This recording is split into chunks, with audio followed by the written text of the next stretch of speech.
स्वागत है आप सभी का एक और नई वीडियो में। आज की इस वीडियो में हमारे पास में है नया टॉपिक जिसका नाम है first order linear partial differential equations. इस पूरे टॉपिक को हम स्टेप बाय स्टेप कवर करेंगे और इसको लैग्रांजियस फॉर्म भी कहा जाता है। तो देखो, इसमें एक स्टैंडर्ड फॉर्म होती है। हालांकि देखो, मैं शुरुआत में बता देता हूँ, ये वीडियो थोड़ा सा लॉन्ग होने वाला है। आप मेरे साथ में पेन एंड कॉपी लेकर स्टार्ट कर सकते हैं। तो देखिए, जो हमारे पास में स्टैंडर्ड फॉर्म होती है that is PP plus Q small Q is equal to R. तो ये हमारे पास में पार्शियल डिफरेंशियल इक्वेशन की स्टैंडर्ड फॉर्म होती है। इसी को हम लैग्रांजियस फॉर्म भी कहते हैं। अब देखिए, इसमें हमारे पास में जो कैपिटल P, कैपिटल Q और कैपिटल R है, वो हमारे पास में फंक्शंस हैं। क्या हैं? Are the functions of X, Y and Z. तो ये हमारे पास में जो कि है एक्स, वाई और जेड तीनों के फंक्शन होते हैं।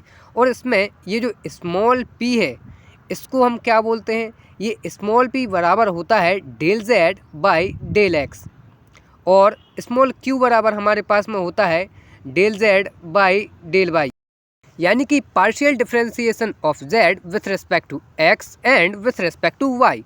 तो आई होप कि आपने यहाँ तक नोट कर लिया होगा। इसके बाद में हमारे पास में क्वेश्चन आता है कि अगर कोई भी इक्वेशन इस फॉर्म में दी गई है, यानी कि first order linear partial differentiation equation है, तो हम उसको सॉल्व कैसे करेंगे? How to solve. ठीक है, तो इसको सॉल्व करने के लिए हमें कुछ स्टेप्स को फॉलो करना पड़ेगा। तो स्टेप नंबर 1 हमारे पास में जो है that is find auxiliary differential differential equations. यानी कि हमें फर्स्ट स्टेप में एक ऑक्सिलरी डिफरेंशियल इक्वेशंस को फाइंड करना होगा, जो कि कुछ इस तरीके से एक स्टैंडर्ड फॉर्म में फाइंड की जाती है। That is dx divide by p is equals to dy divide by q is equals to dz divide by r। तो ये जो कि है ऑक्सिलरी डिफरेंशियल इक्वेशन का एक स्टैंडर्ड फॉर्म है। इस तरीके से हमें ऑक्सिलरी डिफरेंशियल इक्वेशन को बनाना है। तो इसको मैंने सेकंड नाम दे दिया, सेकंड इक्वेशन। तो इसके बाद में अब हमें क्या करना है, देखिए अब हम स्टेप नंबर 2 में क्या करेंगे, यहाँ पे देखिए ध्यान से। स्टेप नंबर 2 में स्टेप 2, तो स्टेप नंबर 2 में जो हमें काम करना है वो है इस ऑक्सिलरी इक्वेशंस को हमें सॉल्व करना है। सो सॉल्व दिस ऑक्सिलरी इक्वेशन। तो स्टेप नंबर 2 में हमें इस ऑक्सिलरी डिफरेंशियल इक्वेशन को सॉल्व करना है बाय 2 मेथड्स। हमारे पास में इस ऑक्सिलरी डिफरेंशियल इक्वेशन को सॉल्व करने के लिए 2 मेथड्स हैं, जिनमें से पहली मेथड का नाम है, उसको बोलते हैं ग्रुपिंग, GRUPING, ग्रुपिंग मेथड। तो हमारी फर्स्ट मेथड है ग्रुपिंग मेथड, और सेकंड है ये है हमारे पास में मेथड ऑफ मल्टीप्लायर्स। तो हमारे पास में जो मेथड है वो दूसरी है मेथड ऑफ मल्टीप्लायर्स। और कभी कभी क्वेश्चन कुछ इस प्रकार से भी दिया जाएगा, जब हम जो कि ये ग्रुपिंग मेथड और मेथड ऑफ मल्टीप्लायर्स दोनों का इस्तेमाल एक साथ करना पड़ेगा। तो इसको हम लिखेंगे कॉम्बिनेशन ऑफ बोथ, यानी कि हमें दोनों ही मेथड को एक साथ इस्तेमाल भी करना पड़ सकता है। तो आई होप कि यहाँ तक आपने नोट कर लिया होगा। तो इसके बाद में अब हमारे पास में थर्ड स्टेप है, स्टेप नंबर 3। तो देखिए, इस स्टेप नंबर 3 में हमें क्या करना है, सपोज़ जब हम उस ऑक्सिलरी डिफरेंशियल इक्वेशन को सॉल्व करेंगे तो हमें u is equal to a and v is equal to b are two solutions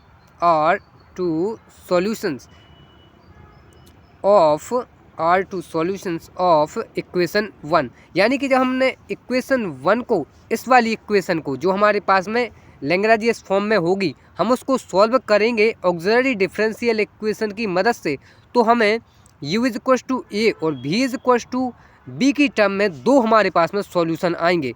तो इसको हम लिखेंगे विच विच ऑब्टेन्ड बाय इक्वेशन 2। तो इक्वेशन 2 यानी जो हमारे पास में लैग्रेंजियस फॉर्म में दिया गया होगा जो क्वेश्चन, उसको हम ऑक्सिलरी डिफरेंशियल इक्वेशन की मदद से सॉल्व करेंगे। तो u is equal to A और v is equal to B, दो हमारे पास में सॉल्यूशन आएंगे। वेयर u और v यहाँ पे क्या है देखिए, तो where u and v is the, इसको हम बोलेंगे ये है हमारे पास में फंक्शन। u और v कोई भी रैंडम फंक्शन है, ठीक है ना। फंक्शन किसके, ये होंगे x y या फिर z, किसी के भी फंक्शन हो सकते हैं। तो इस तरीके से हमारा स्टेप नंबर 3 रहेगा। तो पहला स्टेप ऑक्सिलरी डिफरेंशियल इक्वेशन का, दूसरा स्टेप ऑक्सिलरी डिफरेंशियल इक्वेशन को मेथड की मदद से सॉल्व करना, ठीक है ना, और तीसरा जो कि है सॉल्यूशन। स्टेप नंबर 4, अब हम आएंगे स्टेप नंबर 4 पर। तो देखिए इसमें हमें क्या करना है, इसमें हमें करना है कंप्लीट सॉल्यूशन, क्योंकि देखिए स्टेप नंबर 3 में हमने क्या, दो टर्म्स में u और v की टर्म्स में दो सॉल्यूशन निकाले हैं। तो कंप्लीट सॉल्यूशन हम किस तरीके से डिफाइन करेंगे, वो कुछ स्टैंडर्ड फॉर्म जो कि है इस तरीके से होती है कि function of a comma b is equals to 0। इस तरीके से आपको जो कि है कंप्लीट सॉल्यूशन को लिखना है, या फिर function of u comma v is equals to 0। तो ये दो स्टैंडर्ड टर्म है जिसमें हमें कंप्लीट सॉल्यूशन को लिखना है। देखो अगर यहाँ पे समझ में नहीं आ रहा है तो बस वेट करो, वीडियो के एंड तक बने रहो। मैं इसके ऊपर 3-4 क्वेश्चन करवाने वाला हूँ जहाँ पे आपको 100% क्लियर हो जाएगा कि ये किस तरीके से लिखना है। तो अब हम बात करते हैं ग्रुपिंग मेथड की। देखो ग्रुपिंग मेथड होती क्या है, नाम में ही छिपा हुआ है इसका काम। ग्रुपिंग मेथड में हमें ग्रुप बनाने होते हैं। क्या करते हैं, in this method we makes group. तो इस मेथड में हमें ग्रुप बनाना है। किसके बनाने हैं, ऑफ पार्ट्स। जो हमारे पास में दो पार्ट्स होंगे हमें वो ऑक्सिलरी डिफरेंशियल इक्वेशन से लेना है। दो पार्ट्स को हमें चूज करना है, उनका ग्रुप बनाना है और फिर उसको सॉल्व करना है। तो यहाँ पे हम समझ चुके हैं कि ग्रुपिंग मेथड का काम है ग्रुप बनाना। अब देखिए किस तरीके से हमने जो ऑक्सिलरी डिफरेंशियल इक्वेशन की स्टैंडर्ड फॉर्म लिखी है वो क्या है, dx by P is equal to D by Q. ये आपको याद रखनी पड़ेगी, यही ऑक्सिलरी डिफरेंशियल इक्वेशन की स्टैंडर्ड फॉर्म है, हर बार आपको यही लिखना है। तो dz बाई आर, तो ये हमारी ऑक्सिलरी डिफरेंशियल इक्वेशन की स्टैंडर्ड फॉर्म। तो इसमें देखिए अगर इसमें हमारे पास में 3 पार्ट्स हैं और हम फर्स्ट और सेकेंड को सिलेक्ट करें, ठीक है, और हमें ये सिलेक्शन किस तरीके से करना होता है, ये हमें सिलेक्शन कुछ इस तरीके से करना होता है कि इंटीग्रेशन बहुत ही आसान हो जाए। जैसे यहाँ से फर्स्ट और सेकंड को सिलेक्ट करा तो D Y by D X is equal to Q by P, fourth equation बन के आ गई।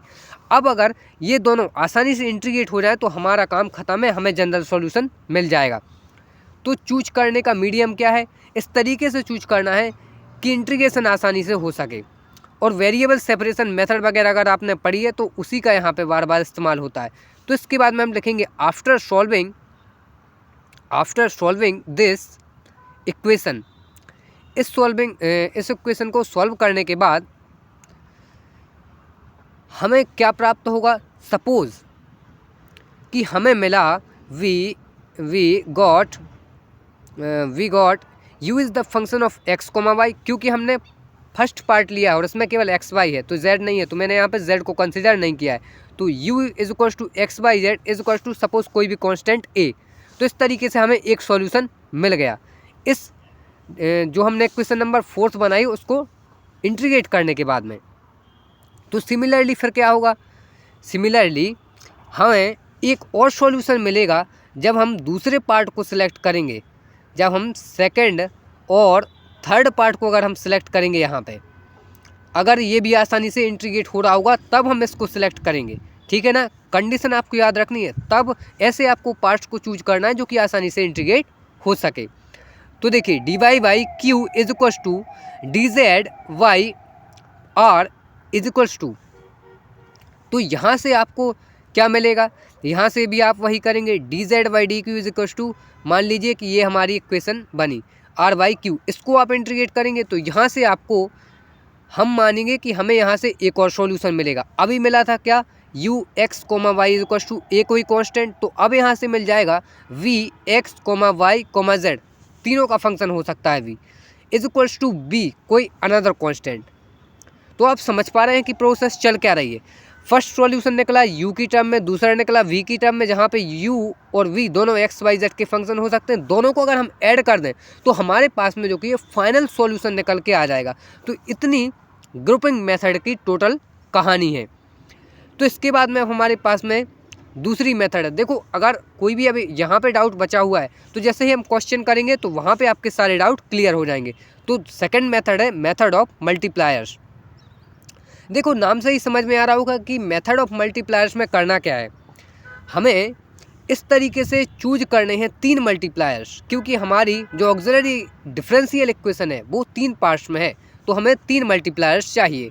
तो we choose 3 multipliers such that, इस तरीके से 3 मल्टीप्लायर्स, सपोज कि ये एल एम एन कुछ भी हो सकता है, पी क्यू आर भी हो सकता है, लेकिन पी क्यू आर तो हमारे इक्वेशन में है, तो एल एम एन को हम लेकर चलते हैं। तो ये हमारे 3 मल्टीप्लायर्स हैं। तो इस तरीके से ये मल्टीप्लायर होने चाहिए कि हमारी जो ऑक्सिलरी डिफरेंशियल इक्वेशन है that is D x by P is equal to, ये इस तरीके से मैंने लिख दिया, ठीक है। तो ये जो हमारी इक्वेशन है इसमें हम जैसे ही न्यूमरेटर और डिनोमिनेटर दोनों में ही मल्टीप्लाई करें तो हमारे पास में यहाँ पे देखिए क्या होगा, नीचे भी मल्टीप्लाई हो जाएगा, तो ये आ जाएगा P L plus Q M plus R N, और यहाँ से हमें देखिए क्या मिल जाना चाहिए, ऊपर का जो न्यूमरेटर है यानी कि L D x plus M D Y plus N D Z divide by, ये हमें डिनोमिनेटर में ज़ीरो आ जाना चाहिए। इस तरीके से हमें चूज करना है मल्टीप्लायर्स को। क्वेश्चन में आपको समझ में आ जाएगा। तो जो डिनोमिनेटर है वो मस्ट भी ज़ीरो होना चाहिए नीचे। अगर किसी क्वेश्चन में ज़ीरो नहीं बन पाया तो उसके लिए क्या करना है वो आगे बताऊंगा, लेकिन एटलीस्ट हमें ज़ीरो बनाने का पूरा प्रयास करना है, क्योंकि फिर आसानी से इंटीग्रेट हो जाएगा। तो ऊपर वाला पार्ट क्या हो जाएगा, ईजिली इंटीग्रेट हो जाएगा। यहाँ से देखिए हम क्या करेंगे कि L D x plus M D Y plus N D Z, इसको हम एज इट इज़ रखेंगे और इज इक्वल टू में हम ज़ीरो कर देंगे। तो यहाँ से देखिए अब इसको हम क्या कर सकते हैं, आसानी से इंटीग्रेशन कर सकते हैं।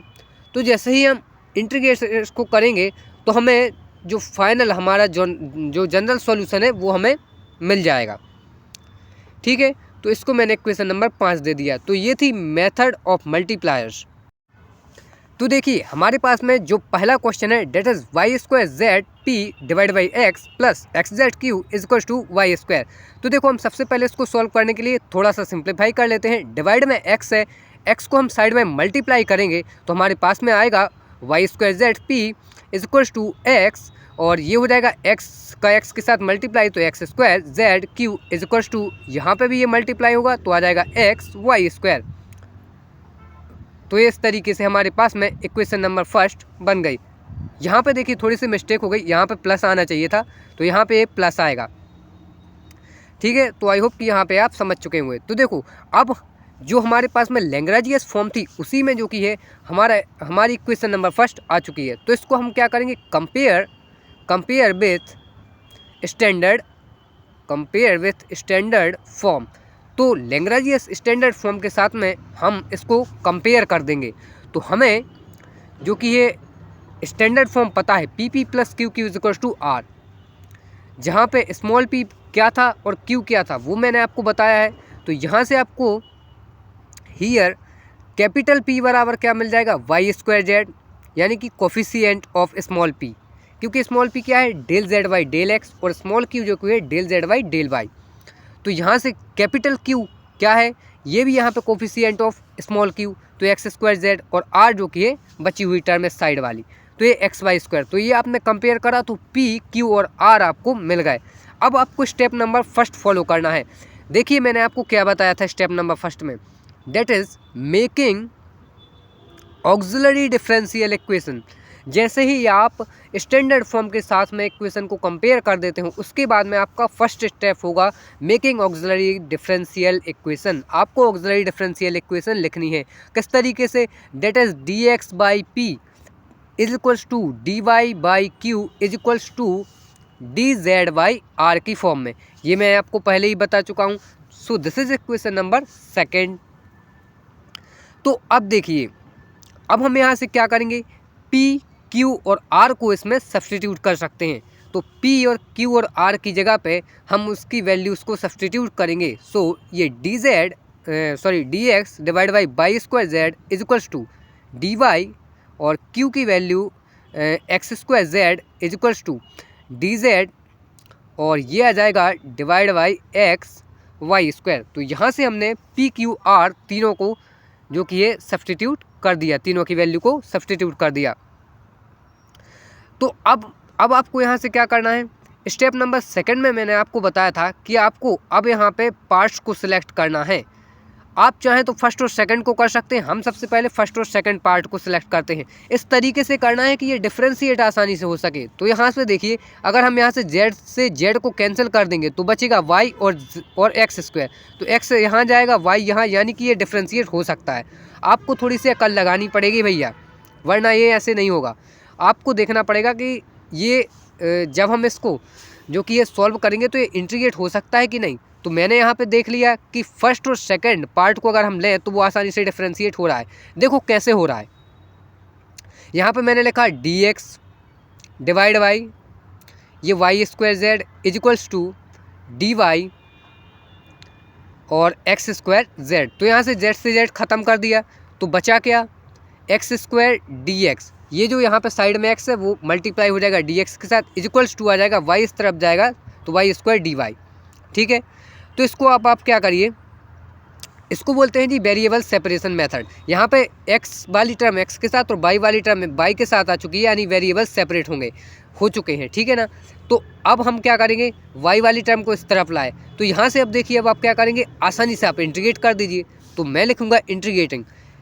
तो इसको इंटीग्रेट करना काफ़ी ज़्यादा आसान है। इंटीग्रेशन अगर आपको नहीं आता है तो पहले आपको इंटीग्रेशन सीखना पड़ेगा, वो तो बेसिक है।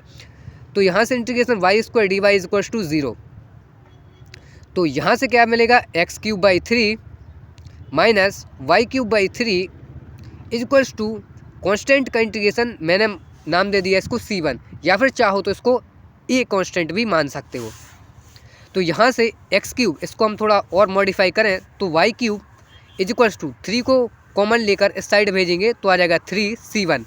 तो ये जो हमारे पास में सॉल्यूशन निकल के आया है, ये जो आंसर निकल के आया है, ये है फर्स्ट सॉल्यूशन।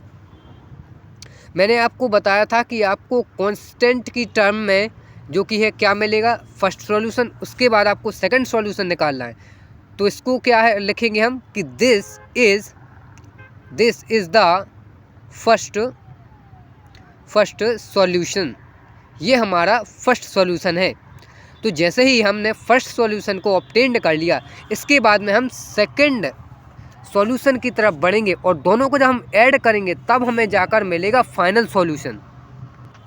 तो इसके बाद में अब हम चलेंगे सेकंड सॉल्यूशन पर।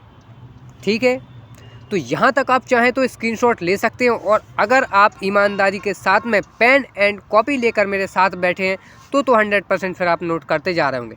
तो देखो अब हम क्या करेंगे, अब हम यहाँ से फिर से मेथड ऑफ ग्रुपिंग मेथड है उसी का ट्राई करते हैं। अब हम सेकंड और थर्ड टर्म को अगर हम लें तो यहाँ पे ये एक्स से एक्स कैंसिल हो जाएगा, वाई इस साइड जाएगा, जेड नहीं, ये जो कि है यहाँ पे नहीं बन रहा है, ये इसके साथ में इंटीग्रेट नहीं हो पाएगा।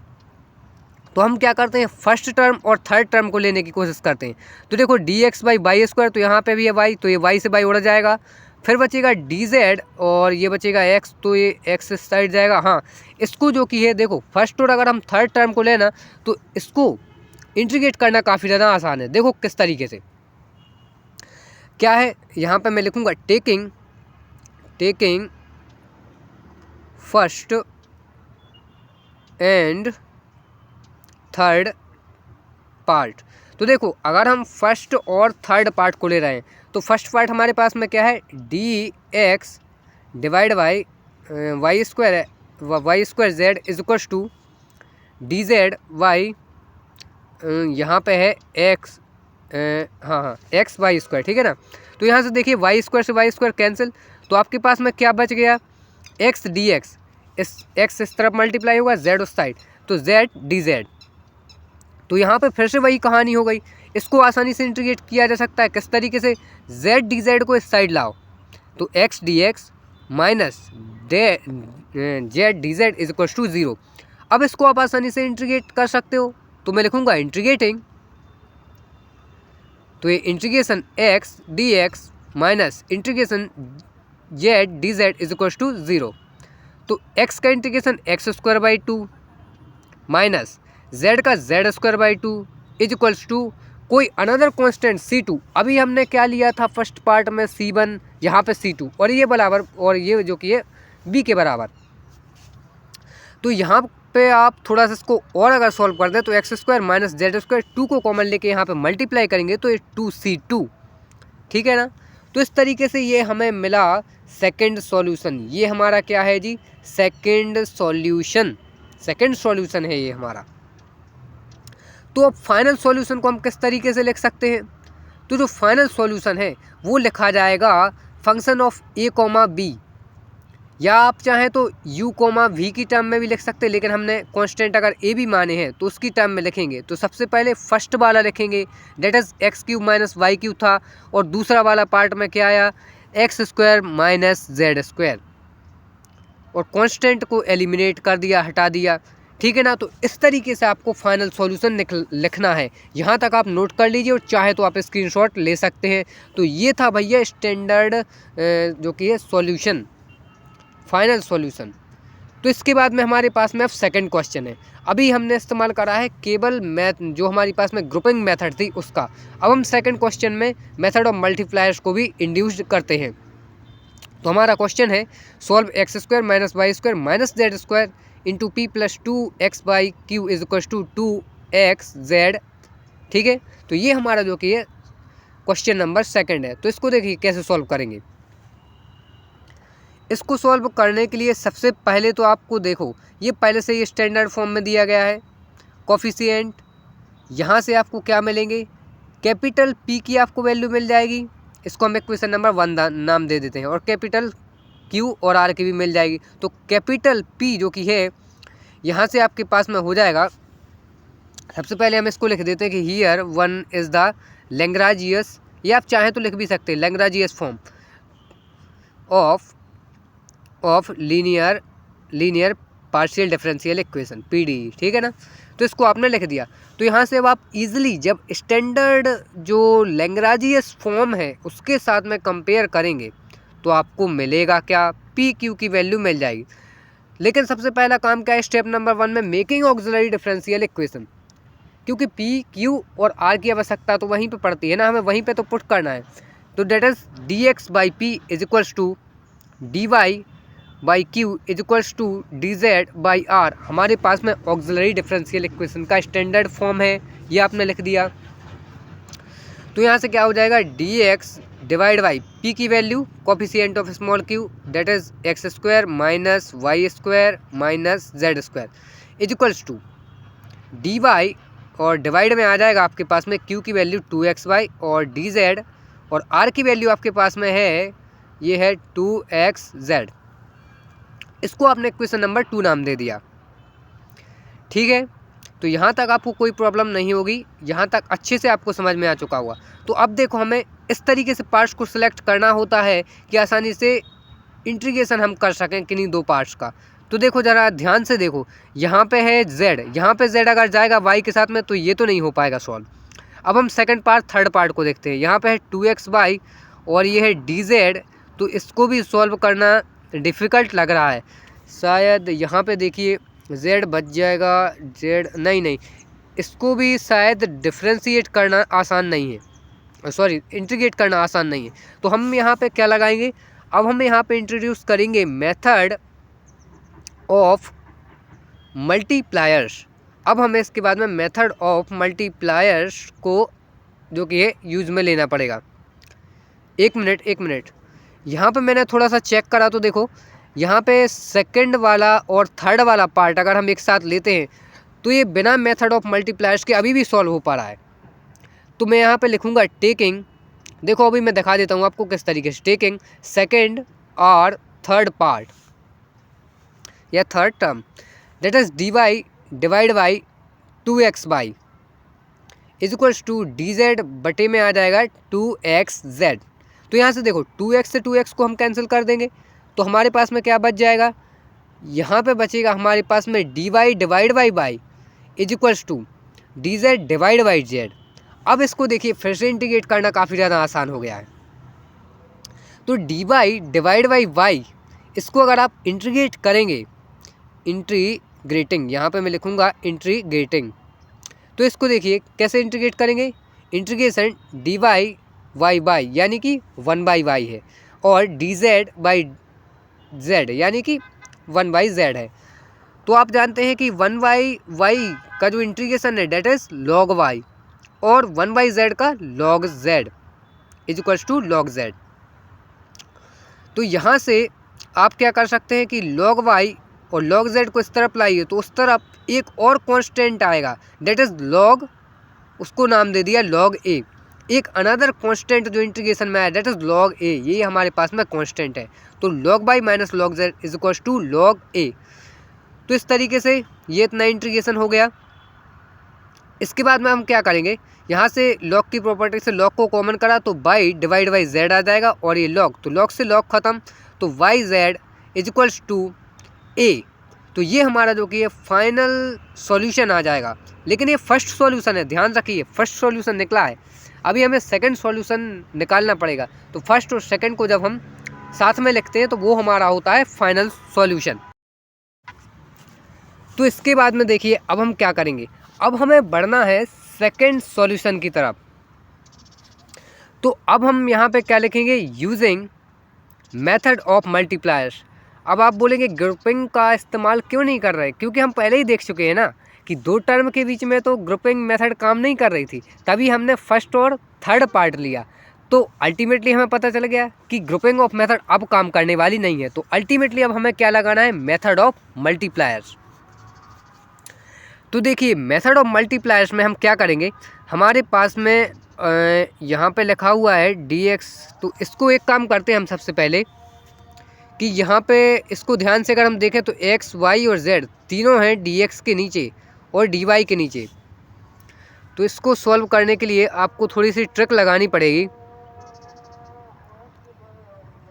तो इसको देखिए सबसे पहले सॉल्व करने के लिए मैं क्या कर रहा हूँ, मैं लिखूँगा यूजिंग मल्टीप्लायर्स। अब मैं किन मल्टीप्लायर्स का इस्तेमाल कर रहा हूँ, मैं सबसे पहले इसमें x, y और z इस्तेमाल करूँगा।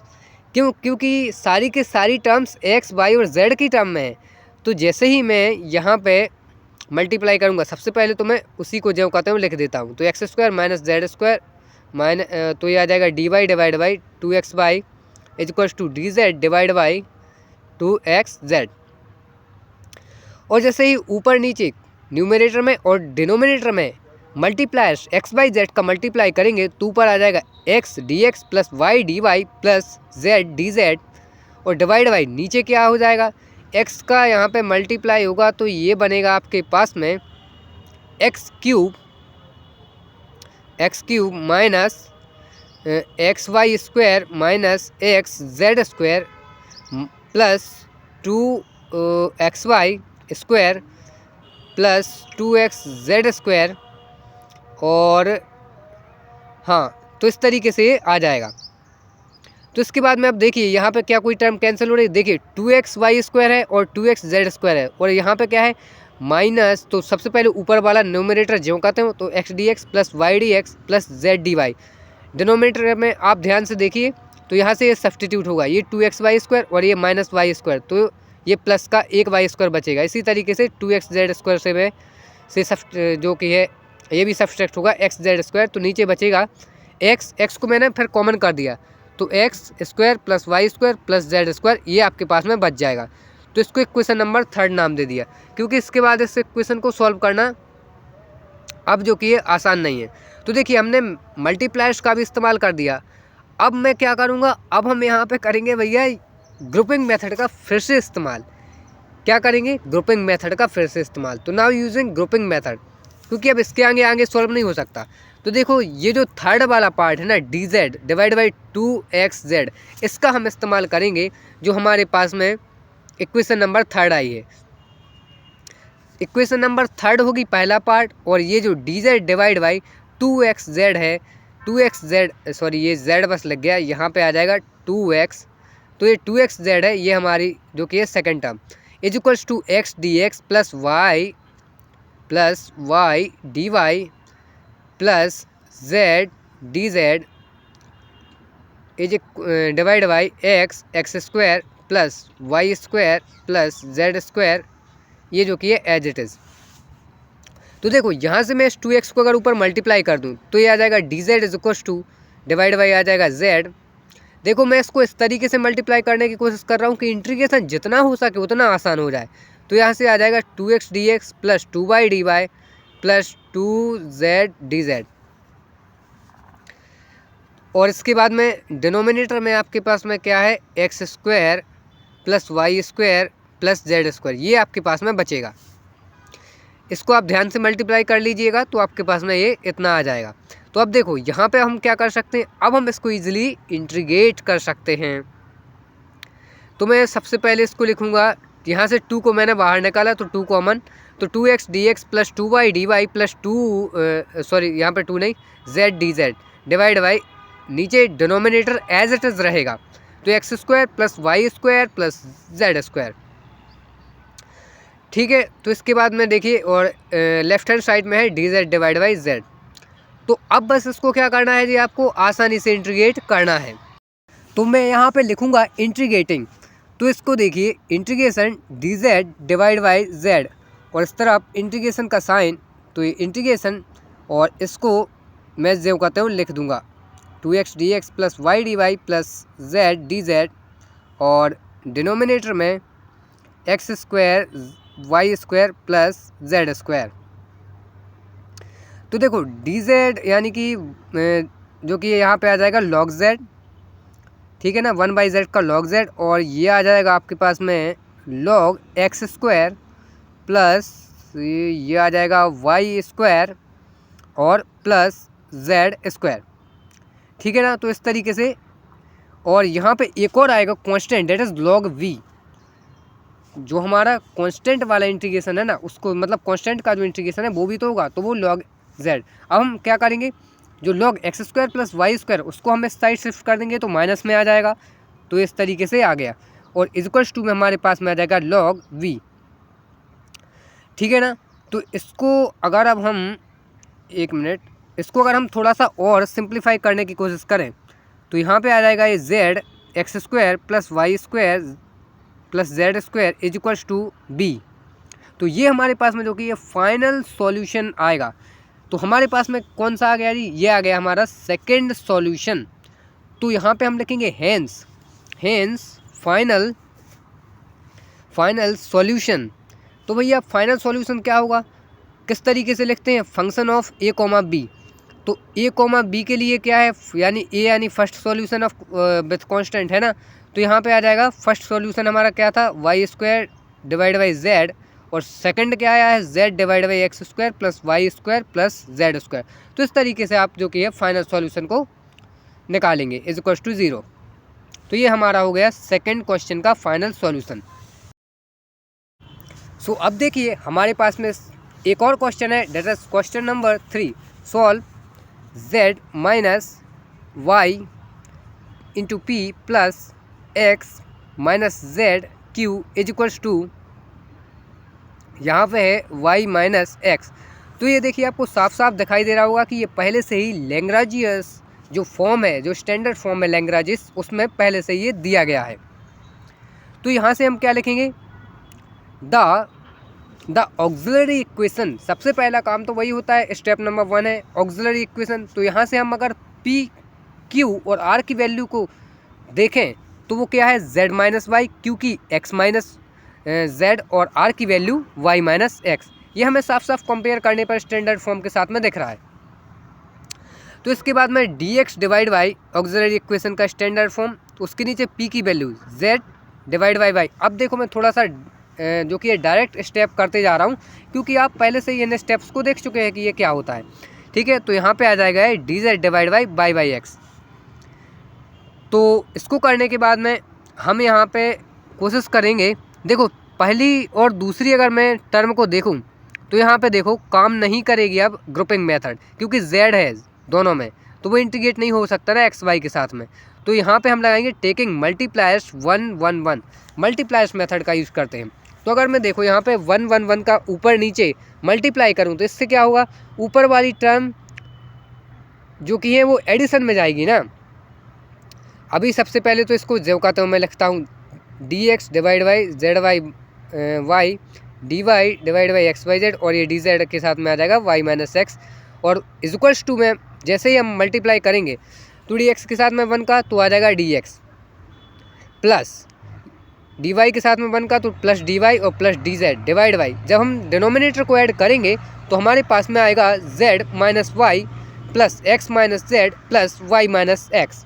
यहाँ से आप देखिए डिनोमिनेटर पूरी तरीके से क्या हो चुका है, ज़ीरो हो चुका है, सारी टर्म्स एक दूसरे के साथ में कैंसिल हो चुकी। जैसे ही सारी टर्म्स कैंसिल हो चुकी हैं तो ऊपर क्या आ जाएगा, d x d Y plus d z equals to denominator में 0। और मैंने आपको बताया था कि जैसे ही अगर आपने डिनोमिनेटर में मल्टीप्लायर्स का यूज करके 0 बना दिया फिर आपका खेल ख़त्म है, क्योंकि अब यहाँ से इक्वेशन को जो कि इंटीग्रेट करना काफ़ी ज़्यादा आसान हो गया। तो यहाँ से d x plus d y is equals to D z, और इस 0 को साइड में भेज देंगे। ठीक है ना, तो यहाँ से आ जाएगा ये 0 साइड में, और अब हम इसको अगर सिंपली इंटीग्रेट कर दें तो यहाँ से निकल के क्या आ जाएगा, ये हमारे पास में आ जाएगा x plus y plus z is equals to कोई कांस्टेंट a। तो ये हमारे पास में जो कि है फर्स्ट सॉल्यूशन निकला मेथड ऑफ मल्टीप्लायर्स का यूज करके।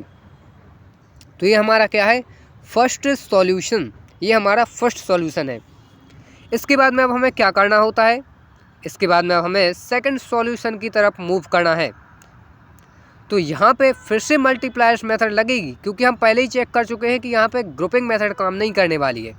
तो जैसे ही हम यहाँ पे लिखूँगा टेकिंग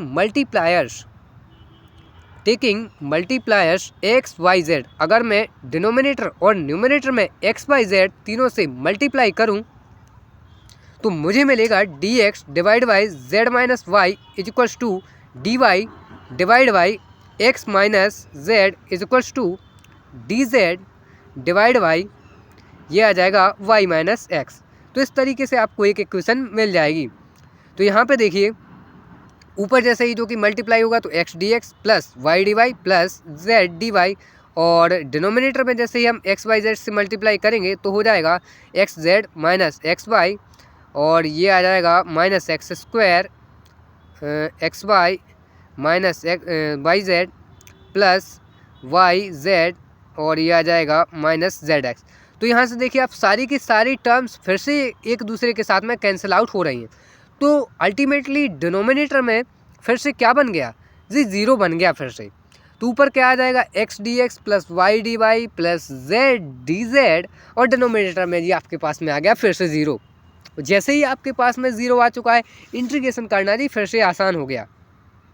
क्या करेंगे, x d x plus y d Y plus z d x, और इस 0 को आप साइड में भेज दीजिए। तो इंटीग्रेशन अब कितना आसान हो गया, बहुत आसान हो गया। ठीक है ना, तो इंटीग्रेशन करेंगे तो x का एक्स स्क्वायर बाई 2, वाई का वाई स्क्वायर बाई 2, और z का जेड स्क्वायर बाई 2, और कोई कांस्टेंट यहाँ पे मान लीजिए b is equals to b। तो इसको थोड़ा सा और सिंप्लीफाई करें तो ऊपर x square plus y square plus z square as it is, और नीचे का जो डिनोमिनेटर है वो मल्टीप्लाई हो जाएगा, तो यहाँ पे आ जाएगा 2b। तो ये हमारे पास में सेकंड सॉल्यूशन मिल चुका है भाई साहब। क्या है, ये सेकंड सॉल्यूशन मिल चुका है। तो फर्स्ट सॉल्यूशन यहाँ पे निकला, सेकंड यहाँ पे निकला। तो फाइनल और अल्टीमेट सॉल्यूशन किस तरीके से लिखना है वो मैं आपको पहले ही बता चुका हूँ। तो किस तरीके से लिखेंगे, तो यहाँ पे देखिए, तो मैं यहाँ पे लिखूँगा फाइनल सॉल्यूशन। तो फाइनल सॉल्यूशन ये हो जाएगा x square plus y square plus z square is equals to 2c। ये जो कि हमारा ये वाला तो सेकंड है, तो फाइनल लिख देंगे function of x plus y plus z comma x square plus y square plus z square और इज इक्वल्स टू 0। तो इस तरीके से आपके पास में ये फाइनल सॉल्यूशन जो कि आ चुका है। तो इस तरीके से ये आज की वीडियो में जो कि ये 3 हमारे पास में क्वेश्चन है जिनको हमने बढ़िया तरीके से सॉल्व करा। कोई भी अगर आपके पास में डाउट है तो आप कमेंट ज़रूर करिएगा, और अगर आप इसी तरीके के बढ़िया धमाकेदार वीडियोस चाहते हैं तो इस चैनल को सब्सक्राइब भी कर सकते हैं। आज की वीडियो में इतना ही, मिलते हैं किसी और नई वीडियो में, तब तक के लिए धन्यवाद।